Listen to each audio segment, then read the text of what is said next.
13 News. Welcome back. Each Tuesday, ahead of International Women's Day, we are profiling a remarkable woman in the tri-state area nominated by one of our viewers, just like you. Well, this week's nominee has spent years making sure veterans who at times were surrounded by war and conflict are surrounded by love and support in their final moments. 13 News anchor Marilee McAuliffe brings us the story of this remarkable woman. Being nominated as one of our remarkable women was a title Joan Chambers seemed reluctant to accept. I was dumbfounded to tell you, I go, what? My daughter did what? The oldest of 9 siblings, Chambers says caring for her brothers and sisters came naturally, and she embraced her role in the household. As long as I was around, nobody ever missed the bus. I was going to make sure you got there and got home. Chambers has quite the resume, teaching elementary students in Wayne County, West Virginia, first at Crockett, then Lavallette for 31 years. She would be principal for 15. Between graduating from Buffalo High School and attending Marshall University, Joanne found work as a waitress in Lavallette, but that's not all she found that summer.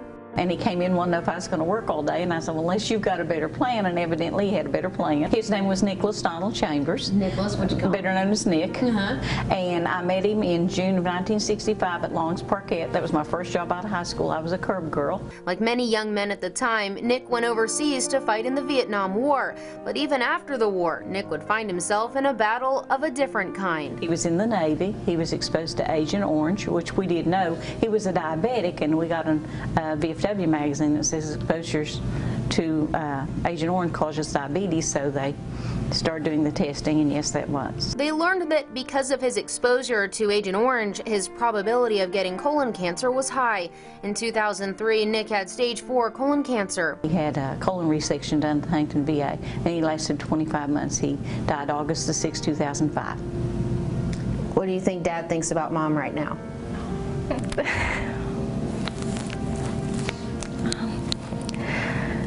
I was a huge daddy's girl.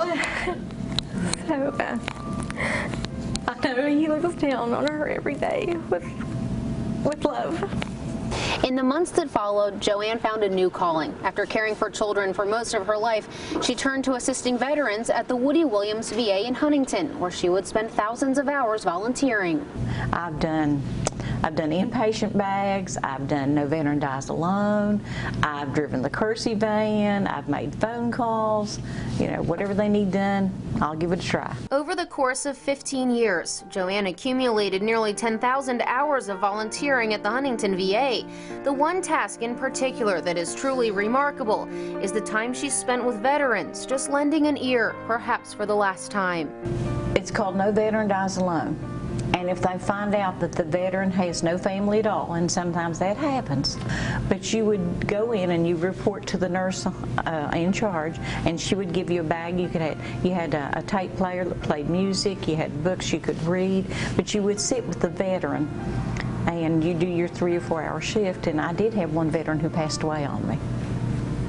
Her focus is to give back there because of my dad's wishes. You know, when he was alive, he wanted to help other veterans, and he wanted them to make that a project of theirs, and I think it was important to her to keep that going. Beth nominated her mother Joanne after witnessing her turn profound grief into a project of love and compassion towards total strangers.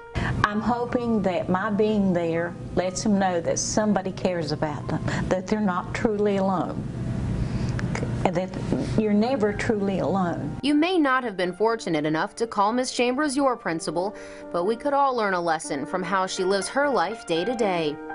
Kindness goes a long way. You can always be kind. It doesn't cost you a cent. Beth's not the only one. We have a feeling someone else would also be rather proud. For 13 News, I'm Marilee McAuliffe, working for you. What an inspiring and remarkable woman. To learn much more about Chambers and the story behind her dedication to our local veterans, just head to our website, WOWKTV.com, and look for Marilee's story.